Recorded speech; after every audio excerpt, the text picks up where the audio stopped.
ஏன் வேண்டும் நாம் தமிழர் ஆட்சி என்கிற முழக்கத்தை முன்வைத்து கரூர் மண்ணில் நடந்து கொண்டிருக்கிற இந்த கூட்டத்தை ஒருங்கிணைத்து நடத்துகிற நாம் தமிழர் கட்சியின் உறவுகளுக்கும் சேரன் செங்குட்டுவனின் தலைநகராக விளங்கிய கரூர் என்று அழைக்கப்படுகிற 2000 ஆண்டுகளுக்கு பழமையான இந்த கரூர் மண்ணில் மானத்தோடும் அறிவோடும் வீரத்தோடும் வாழ்ந்து வருகிற என் தமிழ்ச்சாலையின் சொந்தங்களுக்கும் பிரபாகரனின் பிள்ளை சீமானின் தம்பியின் புரட்சிகரமான மாலை வணக்கம். ஏதோ குற்றவாளி கூண்டுகள் நின்று பேசுற மாதிரி ஒரு போடியத்தை கொடுத்திருக்காங்க. குற்றவாளியை பத்தி பேசுவாங்கன்னு நினைச்சதுனால அதை கொடுத்துட்டாங்க போல இருக்கு.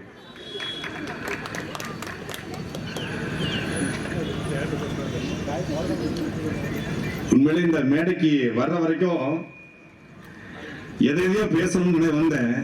கடைசி ஒரு 15 நிமிஷம் தம்பி கார்த்தி பேசுறத பார்த்து மொத்தமா டிஸ்ட்ராக்ட் ஆயிடுச்சு. வேலுச்சாமிபுரத்தில் வந்து சரியாக 5 மாதம் கழித்து ஒரு பொதுக்கூட்டம் நடக்குது. இந்த 5 மாதங்களில் பொதுக்கூட்டம் நடத்துவதற்கு காவல்துறை அனுமதி தராமல் இல்லை. ஆனா எந்த ஒரு அரசியல் கட்சிக்கும் இந்த இடத்துல கூட்டம் போடுவதற்கான தைரியமும் துணிச்சலும் இல்லை. ஏன்னா 9 மணிக்கு மேல இங்க ஆட்கள் நடமாட்டமே குறைஞ்சிச்சுன்றாங்க. கடைகளே இன்னும் திறக்கப்படல.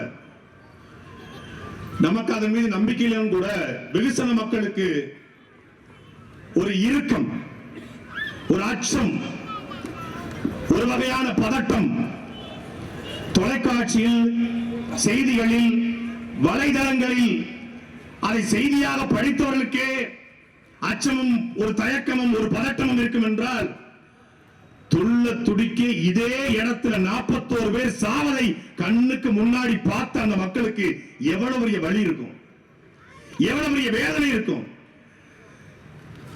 அந்த வேதனையிலிருந்து நீங்கள் எத்தனை ஆயிரம் கோடி கொட்டி கொடுத்தாலும் அந்த உறவுகளால் மீள முடியாது. அது சத்தியம். குழந்தைகளை பறிகொடுத்த தாய், கணவனை பறிகொடுத்த மனைவி, மனைவியும் மகளையும் பறிகொடுத்த கணவன் நிம்மதியா 20 லட்சம் 40 லட்சத்தை வச்சு உறங்கிடுவானா? வெளியே சொல்லலாம், ஊடகத்தில் பேசலாம், யாரையும் விட்டுக் கொடுக்காமல் இருக்கலாம். ஆனால் உள்ளுக்குள்ளே இது யாரால் நிகழ்ந்தது, எதனால் நிகழ்ந்தது, எப்படி நிகழ்ந்தது எல்லாருக்கும் தெரியும். ஆனா கண்ணுக்கு முன்னாடி 21ஆம் நூற்றாண்டுடைய உச்சத்துல தொழில்நுட்பம் வளர்க்கிற இந்த நூற்றாண்டுல கண்ணுக்கு முன்னாடி இதே இடத்துல கிட்டத்தட்ட 500 ட்ரோன் கேமரா, குறைந்தபட்சம் ஒரு 1000 டிவி சேனல், யூடியூப் சேனல் எல்லாம் கேமரா வச்சு பதிவு செய்கிறது. அப்படி இருந்தா அசால்ட்டா சொல்றான், இது காவல்துறையின் தவறு, இது அரசின் தவறு, இது செந்தில் பாலாஜியின் தவறு, இது அந்த அமைச்சரின் தவறு, இது திமுகவின் தவறு. குண்டர்கள் உள்ளே வந்துட்டாங்க, ஆசிட்ட வீசினாங்க, கத்திய வச்சு குத்துனாங்க, குழி இருந்துச்சு, கான்ஸ்பிரசி தியரி பேசலாம். நான் ஒரே ஒரு கேள்வி கேட்கிறேன். தாவேக்காங்க கட்சியில நல்ல ஆத்தாருக்கும் அப்பனுக்கும் பிறந்த எவனாவது ஒருத்தன் சொல்லு சொல்லு. சரியாக 12 மணிக்கு வருவதாக சொல்லிவிட்டு 7 மணிக்கு 7 மணி நேரம் தாமதமாக விஜய் வராமல் இருந்திருந்தால் இந்த மரணம் நிகழ்ந்துட்டுவாரா? உங்களுக்கு மனசாட்சி ஒண்ணு இல்ல. எங்க சொல்றான் விஜய கேள்வி கேட்டா சாட்டைக்கு ஒரு வீடியோக்கு 2 லட்சம், இடும்பானம் கார்த்திக்கு 50 லட்சம், சீமானுக்கு 10 கோடி. சரி, நாங்கள் விஜயை பத்தி கேள்வி கேட்டால் எங்களுக்கு திமுக படந்தது. எடப்பாடி பழனிசாமி கேட்கிறாரு, அவருக்கும் திமுக படந்ததா? இன்னைக்கு அண்ணாமலை கேட்கிறாரு, அவருக்கும் திமுக படந்ததா? வேல்முருகன் பேசுறாரு, அவருக்கும் திமுக படந்ததா? எப்படா கேட்கிற கேள்விக்கு பதில் சொல்ல வக்கற்ற தெம்பற்ற இந்த கூட்டம்? உண்மையிலே தம்பி கார்த்தி சொன்னது போல நான் இந்த கரூர் மரணம் குறித்து தொடர்ச்சியாக பேசுவதற்கு திமுக ஆதரிக்கணும், செந்தில் பாலாஜி ஆதரிக்கணும், காவல்துறை ஆதரிக்கணும் இல்ல. நான் காவல்துறையை உண்மையிலே வன்மையா கண்டிக்கிறேங்க. இந்த கூட்டத்துல கரூர் காவல்துறையை வன்மையா கண்டிக்கிறேன். ஏன் 41 பேர் மரணத்துக்கு காரணமான விஜயை கைது செய்யாமல் இருப்பதற்கு கரூர் காவல்துறையை கண்டிக்கிறேன். 41 சாவுக்கு காரணமாக இருந்து அரசு மருத்துவமனைக்கு வராமல் கோழை போல பச்சோண்ணி போல ஓடிவாடியாக ஓடி போல அந்த பச்சை கோலை விஜயை எஃப்ஐஆர் கூட சேர்க்காத கரூர் காவல்துறையை நான் வன்மையாக கண்டிக்கிறேன். ஒரு மீம் போட்டதற்காக பறந்து போய் தர்மபுரியில காளி என்கிற தம்பியை கைது பண்ண காவல்துறை, காவிரி போராட்டத்திலே பங்கேற்றதற்காக இந்த தம்பி இளமாவளவன் கார்த்திக் மீது குண்டர் சட்டம் போட்ட காவல்துறை, பாக்ஸ்கான் பெண் ஊழியருக்காக பேசியிருக்காக என் மீது குண்டர் சட்டம் போட்ட இந்த காவல்துறை, இதே கரூர்ல செந்தில் பாலாஜி குறித்து பேசியிருக்காக என் மீது கரூர் சைபர் கிரைம்ல விளக்கு போட்ட இந்த காவல்துறை 12 மணிக்கு வருவதாக சொல்லிவிட்டு அதை ஊடகங்களில் அறிவித்துவிட்டு கட்சியின் பொதுச் செயலாளர் புசியானந்த தொலைக்காட்சியில் பேட்டி கொடுத்து விட்டு 12 மணில இருந்து பெண்கள் நிக்கிறாங்க, ஆண்கள் நிக்கிறாங்க, எல்லாம் நிக்கிறாங்க. ஒரு தண்ணி பாட்டில் கூட வைக்காம 7 மணி நேரம் காத்திருந்தும் தண்ணி தண்ணி என்று கத்திய பிறகும் அதை பத்தி கவலைப்படாது பாட்டிலுக்கு 10 ரூபாய், பாட்டிலுக்கு 10 ரூபாய் பாட்டு பாடி செந்தில் பாலாஜி விமர்சிக்கணும், திமுக விமர்சிக்கணும் என்கிற ஒன்றை தவிர எத்தனை பேரும் செத்தாலும் சாகட்டும் என்று 8 மணிக்கு கூட்டம் முடியுது. 8:10க்கு விஜய்க்கு தெரியாதா செத்து போயிட்டாங்கன்னு? 10 மணிக்கு ஏர்போர்ட்டுக்கு போறாரு. ஏர்போர்ட் வாசல்ல ரிப்போர்ட்டர்ஸ் நிக்கிறாங்க, பத்திரிகையாளர்கள். அந்த பத்திரிகையாளர்கள் கேள்வி கேட்கிறாங்க, ஐயா 31 பேர் இறந்துட்டாங்க என்ன சொல்றீங்க? ஓடுறாரு. சென்னை வானொலி நிலையத்தில் பத்திரிகையாளர்கள் ஓடுறாரு. 4 நாள் கழிச்சு காணொளி வெளியிட்டு நான் மிகப்பெரிய மன கஷ்டத்தில் இருக்கேன், சிஎம் சார் என்னை பழிவாங்க, என்னைய பழிவாங்க, எங்க ஆட்களை விட்டுங்க அப்படின்னு காணொளி வெளியிட்ட விஜய் தெம்பும் தைரியமும் துணிச்சலும் இருந்திருந்தால் இதே கரூர்ல என் மக்களை விட்டு நான் போக மாட்டேன், உன்னால முடிஞ்சத புடுங்கடா என்று சொல்லியிருந்தா நான் சத்தியமா விஜய் பக்கம் நான் நின்றுப்பேன். ஏன் வரல? இப்ப சொல்றாரு இந்த மக்களுக்கு ஒண்ணுன்னா இந்த விஜய் வருவான், புடுங்குவான். எங்க வருவ? நான் எதுக்கு நீங்க விஜயை எதிர்த்து பேசுவதா உங்க அரசியலா? தமிழ் தேசிய விஜய் எதிர்த்து பேச ஆமாடா, இந்த அயோத்திய போயில ஒழிச்சு கட்டுவதா எங்க ஒரே அரசியல். காமராஜரும் கக்கனும் ஜீவானந்தும் சிங்காரவேலரும் தெய்வத்திலும் முத்துராமலிங்க தேவரும் அரசியல் செய்த இந்த நாட்டில், சுப்பராயன் போன்ற கவர்னர்கள் அரசியல் செய்த இந்த நாட்டில் ஒரு சினிமா கூத்தாடி வந்து அரசியல் செய்வார் என்றால் அந்த அரசியலை ஒழிக்க கட்ட வேண்டியது எங்கள் முதல் வேலை. அப்ப திமுக எங்க எதிரின்னு உலகத்துக்கு தெரியும். நாங்க எதுக்கு கட்சி ஆரம்பிச்சோம் எல்லாருக்கும் தெரியும். திமுக தீய சக்தி, அதை யார் சொல்றா? சார் திமுக தீய சக்தி, ஓகே. அதிமுக அது மூல சக்தி. இவங்க நீங்க யாருங்க? நான் ரொம்ப தூய சக்தி. திமுக தீய சக்தி, கலைஞர் கருணாநிதி ரோல் மாடல். அதிமுக மூல சக்தி, ஜெயலலிதாவும் role model. MGR role model, Kalaignar role model, Jayalalithaa role model. AIADMK ஒழிக்கணும், திமுக ஒழிக்கணும். டேய் யாரா நீ முதல்ல? நீ யார் முதல்ல? விஜய் வீட்டை விட்டு வெளியே வா, விஜய் வீட்டை விட்டு வெளியே வா அப்படின்னு கூப்பிடுறாங்க. வீட்டுக்கு ஒரு விஜய் வெளியே வந்தா என்ன ஆகுன்றாரு? வீட்டுக்கு ஒரு விஜய் இருக்கானா? நான் கேட்கிறேன், இவ்வளவு பேர் கூடியிருக்கீங்க கரூர்ல. திங்கட்கிழமை தொழிற்சாலை நடந்து கொண்டிருக்கிற இந்த ஊர்ல திங்கட்கிழமை சாயந்தரம் கோட்டரும் கோழி பிரியாணி கொடுக்காமல் ஒரு கூட்டத்தை கூட்ட முடியும் என்றால் அது நாம் தமிழர் கட்சியால மட்டும் முடியும். ஏன் அவன் கொள்கையை பேசுவான், உண்மையை பேசுவான், உலக்க பேசுவான், உறுதியா பேசுவான். என்ன நம்பிக்கையோட மக்கள் நிக்கிறான். அந்த கரூர் மக்கள்கிட்ட கேட்கிற, உங்க வீட்டுல விஜய் இருக்காங்களா? உங்க வீட்டுல ஏண்டா வீட்டுக்கு ஒரு விஜய் இங்க தேவையில்லடா. நாட்டில் இருக்கக்கூடிய அநீதிகளை, அடக்குமுறையை, அக்கிரமங்களை, ஆற்றுமலை கொள்ளையை, கனிமவள கொள்ளையை தடுக்க வீட்டுக்கு ஒரு பிரவாகம் தேவைப்படும். நீ யாரு? வீட்டுக்கு ஒரு பிணரியாசுவ தேவை, வீட்டுக்கு ஒரு சேகரா தேவை, வீட்டுக்கு ஒரு பகத்சிங் தேவை, வீட்டுக்கு ஒரு காகிதமில்ல தேவை, வீட்டுக்கு ஒரு காமராஜர் தேவை, வீட்டுக்கு ஒரு முத்துராமலிங்க தேவை என்றால் அது ஒரு நியாயம் இருக்கிறது. வீட்டுக்கு ஒரு விஜய் யார் நீ? சரி, வீட்டுக்கு ஒரு விஜய் ஓகேங்க, யாரு விஜய்? யாரு சொல்லு? விஜய் சொல்லு. வீட்டுக்கு ஒரு தற்கூரியை எந்த அப்பா அம்மா உருவாக்க மாட்டாங்க.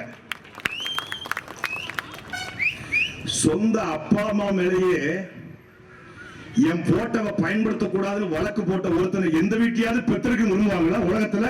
சொந்த அப்பா அவரை மாமியாருக்கு சோப்பு மாதிரி காட்சி உருவாக்கி, அவரை பெண்களுடைய பேண்ட் பாக்கெட்ல கைவிடுற மாதிரி காட்சியை வச்சு அவரை அப்படி உருவாக்கி எல்லாம் பண்ணி செட்டப் பண்ணி உருவாக்கி கொண்டு வந்த அப்பா, அந்த அப்பா என் பெயரை பயன்படுத்த கூடாது என்று வழக்கு போட்ட ஒரு சைக்கோ இந்த மக்களுக்கு உண்மையா இருப்பான்னு எப்படிதான் நம்புறீங்க?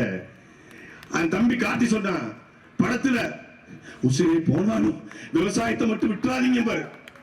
இவர் யார் பெற்ற மகனோ இவர் யார் படத்துல அத போடுறாங்க. கரூர்ல ஓடி போயிட்டாங்க, கரூர்ல ஓடி போயிட்டு இருக்காங்க. அதுக்கு யார் பெற்ற ஓடி போனவனுக்கு ஏதாவது இப்படி போட ஓடுகாலின்னு போடு.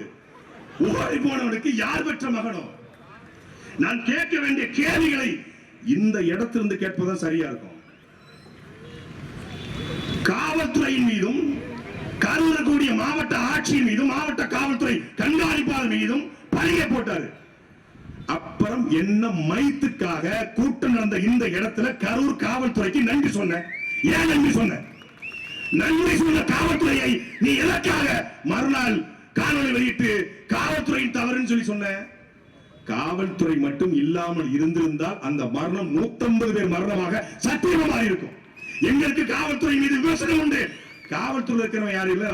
ஸ்காட்லாந்து கடனா, ஆப்பிரிக்கா, அமெரிக்காவா? ஒண்ணு பரமத்தி வேலுது, இல்ல ஈரோடு, இல்ல இங்க குடித்தலை, இல்ல திருநெல்வேலிக்காரன், திருச்சிக்காரன். காவல்துறை யாரு? அவன் கண்ணுக்கு முன்னாடி 4 பேர் சாவதை எந்த மனுஷனாவது வேடிக்கை பார்ப்பானா? எனக்கு தெரிந்த ஒரு காவலர் அந்த அரசு மருத்துவமனைக்கும் ஆம்புலன்ஸுக்கும் ஒத்த மனுஷனா கிட்டத்தட்ட 18 பேரை உடம்புல தூக்கி போட்டு போய் காப்பாற்றுறான்டா. அந்த காவலருக்கு என்னுடைய ராய சலுட்ற. அப்படியும் காவலர் இருக்காங்க. கரூர் காவல்துறை அன்னைக்கு சரியாக செயல்படாம மொத்தமா கை கட்டி நினைச்சு வச்சுக்கோங்க, 150 பேர் செத்துருப்பாங்க. அந்த செயற்கை சுவாசம் கொடுத்து இருதயத்தை அமுக்கி எல்லாம் செயலிழந்து போன இருதயத்தை செயல்படுத்தியது முழுக்க காவல்துறை. இவர் விஜய் குருதியகம், விஜய் மருந்தகம், விஜய் படிப்பகம், விஜய் பயிலகம் எல்லாம் வச்சிருக்கோம். நாங்களும் ரத்தம் கொடுக்கிறோம். கரூர்ல 41 பேர் செத்து 150 பேர் மயக்கம் போட்ட போது விஜய் குருதியகம் ரத்தம் கொடுத்ததா இல்லை நாம் தமிழர் கட்சியினுடைய குருதிக்குறை பாசனை ரத்தம் கொடுத்ததா? எங்க அண்ணன் சீமான் வெளிப்படை அறிவிச்சார்.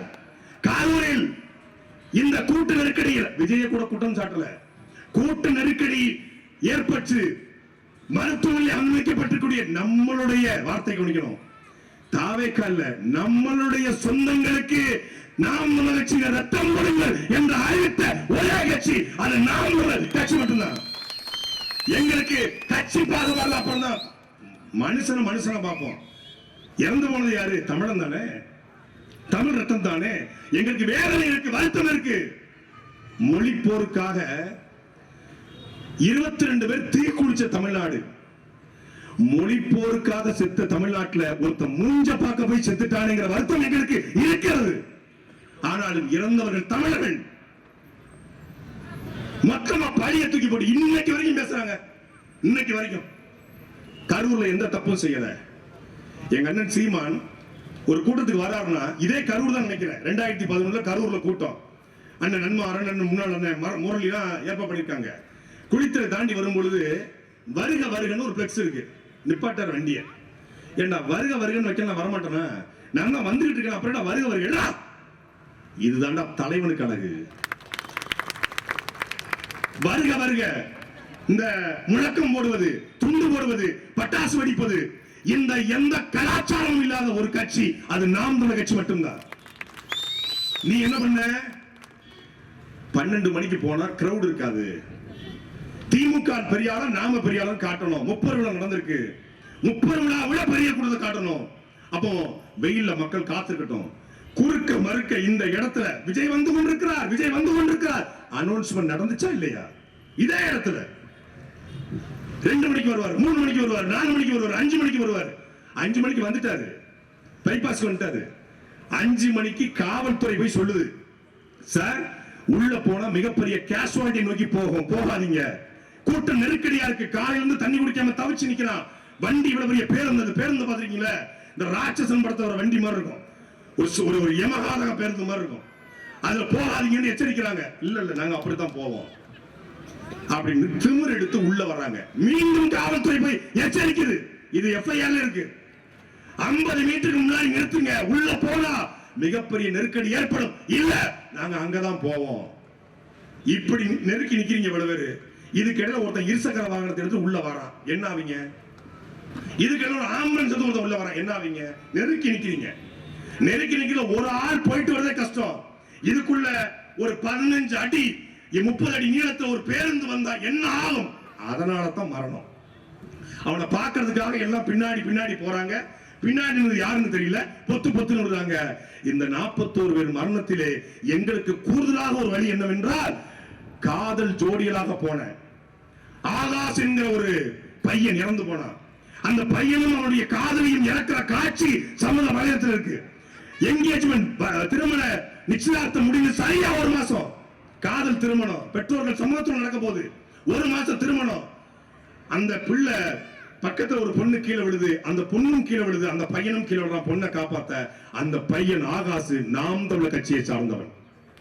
அந்த பிள்ளை விஜயனுடைய ரசிகை இல்லையான ஆகாசு நாம் தமிழர் கட்சிக்கு வேலை பார்த்தவன், எங்களுடைய உறுப்பினவன் இறந்து போயிட்டான்.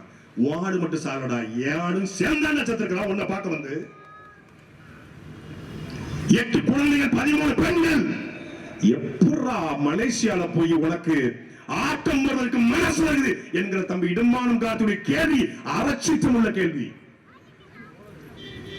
கட்சியினுடைய 2ஆம் ஆண்டு நிறைவு விழாவிலே போய் நடனமாடுறாரு. எப்படி மனசு வருது? அந்த குடும்பத்தை சார்ந்த யாராவது ஒருத்தர் ஆடுவாங்களா? அந்த குடும்பத்தை சார்ந்த யாராவது ஒருத்தர் வந்து தளபதி பாட்டுக்கு ஆடுவாங்களா? அவங்க மனசு வருமா? 16 நாள் காரியம் முடிக்கணும், அந்த காரியம் முடிக்க வைக்க நாங்க எதுவும் பேச மாட்டோம்னா, இப்ப 1 வருஷம் தீதி கொடுக்கணுமே, அதுக்கு முன்னாடி எப்படி பேசுனேன், எப்படி ஆடுங்க? இந்த கேள்விக்கு பதில் இருக்கா? இன்னும் இவனை நம்பி ஒரு கூட்டம் போகுது, எந்த கொள்கையும் இல்ல. என் கொள்கையை கேட்டா என்ன சொல்றான்? கன்ஃபார்ம் ப்ரோ, நீங்க டீம் கேட்ட காசு வாங்கிட்டீங்கன்றான். கொள்கையை சொல்றா, பிறப்புக்கும் எல்லா உயிருக்கும், அது திருக்குறள் பா. உங்க கொள்கையை சொல்லுங்க. அம்பேத்கரையும் பெரியாரையும் ஒன்னா சேர்த்துக்கமே, அது ஒரு போட்டோஷாப் இந்த எடிட் பண்ணிடுவான். அம்பேத்கரையும் பெரியாரையும் ஒன்னா இணைக்க. உன் கொள்கை என்ன? திமுக திராவிடம் என்கிற கொள்கை இருக்கிறது, எங்களுக்கு விமர்சனம் இருக்கிறது. ஆனால் திமுக என்றால் திராவிடம் என்கிற கொள்கை இருக்கிறது. நாம் தமிழர் கட்சி என்றால் தமிழ் தேசம் என்கிற உன்னத கோட்பாடு இருக்கிறது. கம்யூனிஸ்ட் என்றால் பொதுவுடைமை, பிஜேபி என்றால் இந்துத்துவா. அப்படி தமிழக வெற்றி கழகத்திற்கு என்ன கொள்கை இருக்கிறது? எந்த கொள்கையும் இல்ல. கனவு இருக்கா? இலக்கு இருக்கா? லட்சியம் இருக்கா?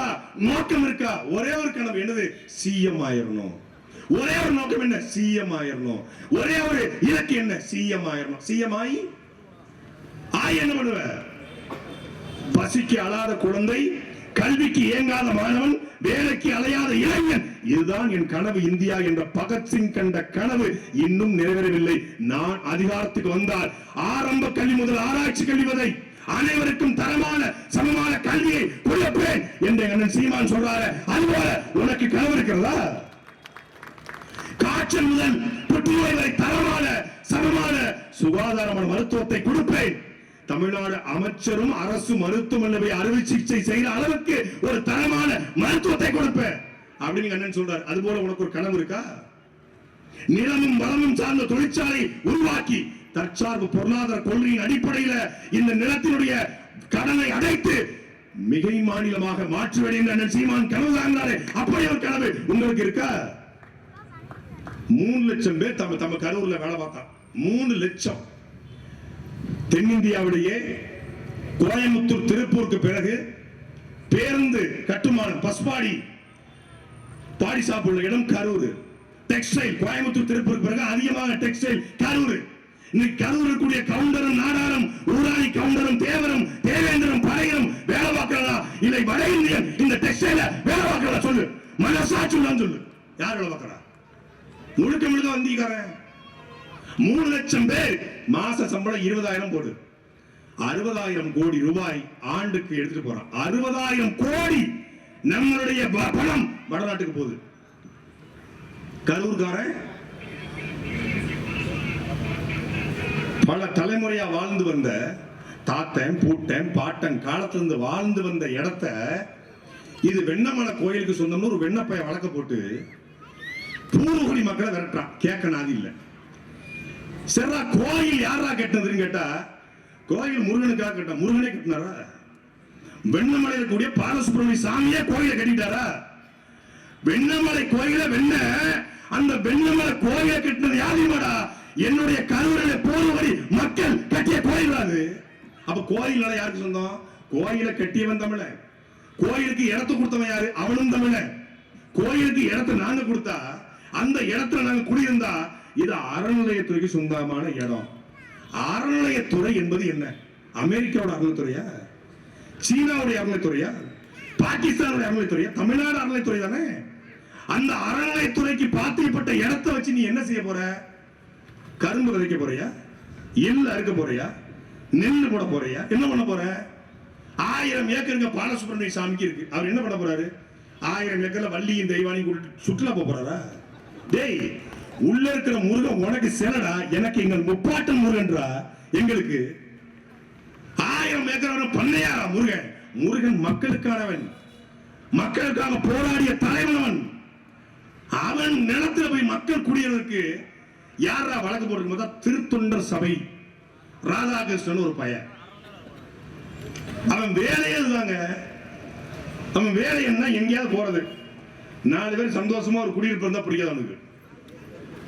ஒரு வழக்க போட்டு அவர் கோயில் நடத்தலாம் மீட்டு கொண்டு. சரி, கோயில் நடத்த மீட்டாச்சுங்க. யார்கிட்ட கொடுக்க போற? கோயில் நடத்த மீட்டுட்ட யார்கிட்ட கொடுக்க போற? சாமிட்டியா? சாமி டாக்குமெண்ட்லாம் வச்சுக்கிட்டு என்ன பண்ணும்? சரியா இருக்குப்பா, 17 ஏக்கர் 7 சென்ட் சரியா இருக்கு. வெண்ணமலை தாந்தோன்றி மலையில 32 ஏக்கர் எங்க அப்பா சிவன் பேர்ல எங்க அம்மா பார்வதி பேர்ல பட்டா போட்டு எழுதி கொடுத்தது. சிவனும் பார்வதியும் பட்டா போட்டு எழுதி கொடுத்தது. அது சரியா இருக்கு. அப்புறம் கரூர் பசுமதீஸ்வரர் கோயில், அதுல ஒரு 22 ஏக்கர் தென்னந்தோப்பு, அதுல தேங்காய் வெட்டி அங்க இந்த குரூப் கருப்சாமி கவுண்டர் கொடுத்துரு. அப்புறம் என்னப்பா, அப்புறம் இங்க பஸ் ஸ்டாண்டு பக்கத்துல ஒரு பஸ் ஸ்டாப், அதுல சைக்கிள் ஸ்டாண்டுக்கு வாடகை விட்டு முருகன் சொல்ல போறாரா?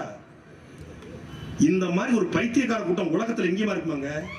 1948 ஜமீன்தாரி முறை ஒழிக்கப்பட்டுச்சு. ஜமீன்தார்கள் ஆக்கிரமிச்சு வச்சிருந்த நிலம், ஜமீன்தார் யார்கிட்ட ஆக்கிரமிச்சான்? மக்கள் உழைக்கிற மக்கள் ஜமீன்தார் ஆக்கிரமிச்சான். ஜமீன்தாரி முறை ஒழிக்கப்பட்டு 1951 இனாம் சட்டம் ஒழிக்கப்பட்ட பிறகு எப்படி நிலம் கோயிலுக்கு சொந்தமாச்சு? இந்த கேள்வி இந்த நிலத்துல எழுப்புற ஒரே கட்சி அது நாம் தமிழர் கட்சி மட்டும்தான். கரூர் பசுமதீஸ்வரர் கோயில் நிலமோ, தாந்தோன்றி மலை நிலமோ, வெண்ணமலை நிலமோ கவலையே போடாதீங்க. உங்க நிலத்தை எந்த நாயாலும் அலரிக்க முடியாது. அது நம்ம சொத்து, நம்ம பாட்டன் சொத்து. நாங்க நிற்போம் உங்க கூட. கரூர் முழுக்க கல்குவாரி. 350 வருஷம் ஆண்டாங்க வெள்ளக்காரன். முத்துக்களை திருடுனா, பவளத்தை திருடுனா, நம்முடைய சிற்பங்களை திருடுனா, சிலைகளை திருடுனா, மலைகளை திருடல. 350 வருஷம் ஆண்ட வெள்ளக்காரன் கொள்ளடிக்காத நம்முடைய மலைகளை இந்த திராவிட கொள்ளைக்காரர் அறுத்து அறுத்து கேரளா கொடுத்துக்கிட்டு இருக்கான்.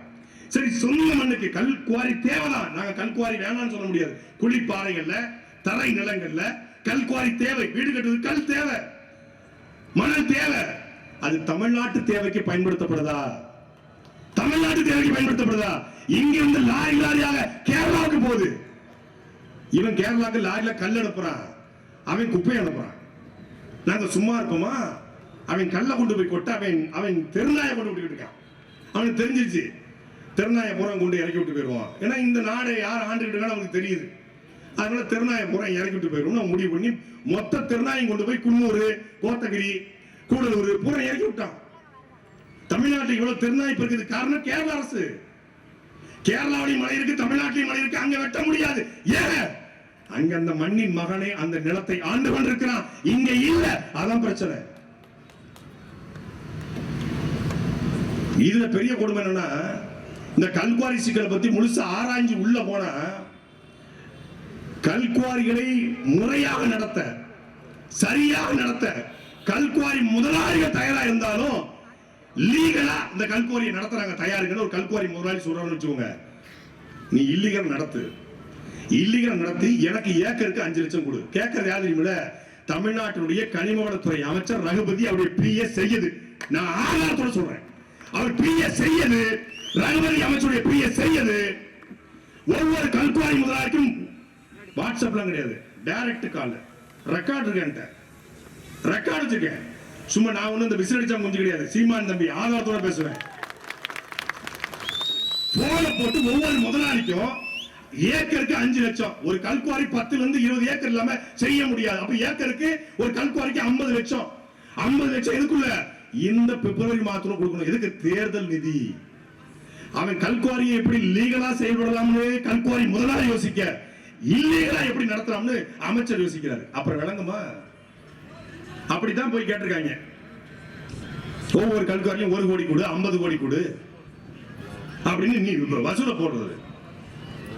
இது சத்தியமா நடக்குது, தமிழ்நாடு முழுக்க நடந்து கொண்டிருக்கு. அப்படித்தான் இந்த கிராவல் மண்ணு, அப்புறம் எம் சாண்டு, அப்புறம்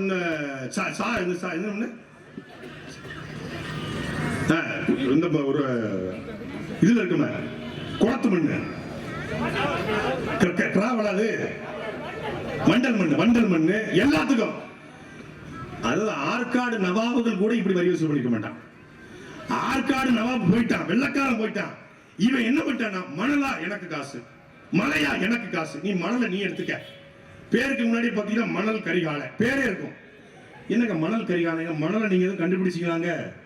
இப்ப நீங்க வந்து அப்துல் கலாம்னா அவர் விஞ்ஞானி, இப்ப இங்க செந்திலாத விஞ்ஞானி, அவர் விஞ்ஞானி போட்டுக்கிறாரு. அவன் பேருக்கு முன்னாடியே கத்தி கூத்து கண்ட பான்ராக் ரவி அப்படிங்கிற மாதிரி மணல் கரிகாலன்றாங்க. என்னங்க மணல் கரிகாலை அப்படின்னா, அது மணல் அவர் தான் ஃபுல்லா பாத்துக்கிறாப்ல. தமிழ்நாடு முழுக்க மணல் எடுக்கணும்னா அவர்கிட்ட கப்பம் கட்டுறோம். என்ன ஒரு அருமையான அரசு, அப்பேற்பட்ட அரசு. இதை கேட்பதற்கு, இதை தட்டி கேட்பதற்கு இந்த நிலத்தில் இருக்கக்கூடிய ஒரு கட்சி, அது நாம் தமிழர் கட்சி மட்டும்தான். வேற யார் கேட்பா?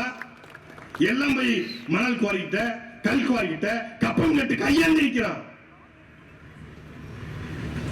எங்களுடைய வேட்பாளர் தொடர்ச்சியா களத்திருந்தாரு. ஏதாவது ஒரு முதலாளிக்கு போய் கருப்பையா மருத்துவர் கையேந்தினார் என்ற ஒரு செய்தியை காட்ட பார்ப்போம். காட்டு. சொந்த பணத்துல கூட்டம் போடுறோம், சொந்த பணத்துல. எங்க கிட்ட கேள்வி கேட்டு வரா, இவள் திமுக ஆதரவா செயல்படுறாங்க. இவள் நேரம் தம்பி இடுமானம் காட்டி பேசலாம், அழகா பேசலாம் திமுக ஆதரவா. அவன் கேட்ட பேச்சுல திமுக குழுகுழுன்னு ஓட்டு கொடுத்துரும். நான கிளி கிழிச்சிருக்காப்ல திமுக ஆதரவாளன்னு சொல்றேன். எங்களை என்னையும் அவரையும் இங்க பேசுறதுனால நாம் தமிழ் கட்சிக்கு ஓட்டு விடாம போயிருந்தான். நாங்க பேசுறேன். விஜய கேள்வி கேட்டா நாம் தமிழ் கட்சி ஓட்டு இப்படிதான் சொல்றாங்க. பிஜேபி திட்டாதீங்க, பிஜேபிக்கு ஓட்டு போடாதீங்க, நாம் தமிழ் கட்சி ஓட்டு போடாதீங்க, பிஜேபி உள்ள வந்துடும். நாம் தமிழ் கட்சி ஓட்டு போட்டா எப்படா பிஜேபி உள்ள வரும்? என் வீட்டுல சுவிட்ச் போட்டா எப்படா ஏத்து வீட்டுல லைட் தெரியும்? டேய் அடிப்படை ஏன்னா அப்படி சொல்லி பழகலாம். நாம் தமிழ் கட்சிக்கு ஓட்டு போட்டால் அது பிஜேபி உள்ள வந்துடும். இவன் விஜய திட்டுனா நாம் தமிழ் கட்சி திமுக போயிடுச்சு. விஜய நாங்க திட்டலங்க, விஜயை நோக்கி கேள்வி கேட்கிறோம், கேள்வி எழுப்புறோம். இந்த கேள்விக்கே பதில் சொல்ல முடியாம அவர் எங்களை கடந்து போறாங்களாம். ஒருத்தன் சொன்னா வா வாடா வாடா ஏரியாக்கு வாடாங்கிற மாதிரி, நீ உயிரோட நீ தேனிக்கு வந்தா உயிரோட போக முடியாதுங்க. வந்தாச்சா தேனிக்கு வந்தாச்சா, தேனினா தேனிக்கே தான் வருவியா, கம்பத்துக்கு வர மாட்டியா? கம்பத்துக்கு வரணுமா? சரி கம்பத்துக்கு வரேன்னு கம்பத்துக்கு போயிட்டேன். கம்பத்துக்கு நான் கம்பத்துக்கு வருவியா? நான் கம்பத்துல இருக்கேன், நானும் கம்பத்துல இருக்கேன். எந்த கம்பத்துல பார்த்தா அவன் லைட் கம்பத்துல உட்கார்ந்துருக்கேன், அணில் குச்சி.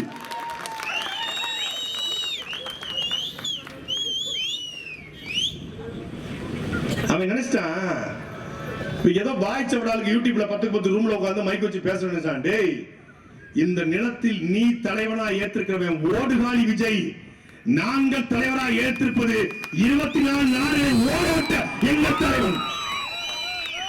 உலகத்திலேயே ஒரே ஒரு தலைவன் மட்டும்தான். உலகத்துல 2 இல்லாம விமானம் இயக்கி எங்கேயா பாத்திருக்கீங்களா? 2 இல்லாம விமானத்தை இயக்கிய தலைவனுடைய அரசியல் படை அது நாம் தமிழர் கட்சி. தரைப்படை, கடற்படை, கடல் கரும் புலிப்படை என்று 14 படைகள் கட்டி 24 நாடுகளை ஏற்று சண்டையிட்ட தலைவனை அங்குலம் அங்குலமாக படித்து வளர்ந்த பிள்ளைகள் நாம் கட்சியின் பிள்ளைகள். சண்டையா சண்டை, அன்புன்னா அன்பு, வம்புன்னா வம்பு. இதுதான் எங்க பாணி. நீ அடிக்கணும் நடக்கிறது முன்னாடியே ஒரு செவில் அடிவிடும். அதுக்கு கள்ளக்குறிச்சியே சான்று. சும்மா அப்படியே ஆளு முழு முழு சேவ் பண்ணிக்கிட்டு கட்டமிச வச்சுக்கிட்டு சிகப்பா இருக்கான் பாப்பா விட்டு பிள்ளை. டேய் திருநெல்வேலிக்கார செருப்பு கொஞ்சம் வேலை எப்படி வச்சுக்கோங்க. சாத்தி துறைமுறை அங்க வந்த பிரச்சனையா அங்க தம்பி கல்யாணம் முடிச்சு பிள்ளைகள் இருக்கு. அது ஒண்ணுதான் யோசிக்க வேண்டியிருக்கு. இல்லைன்னா வச்சுக்கோ என்ன பேசுவதே தெரியாது எனக்கு. அவ்வளவு ஆத்திரமும் அவ்வளவு தைரியம் இருக்கு.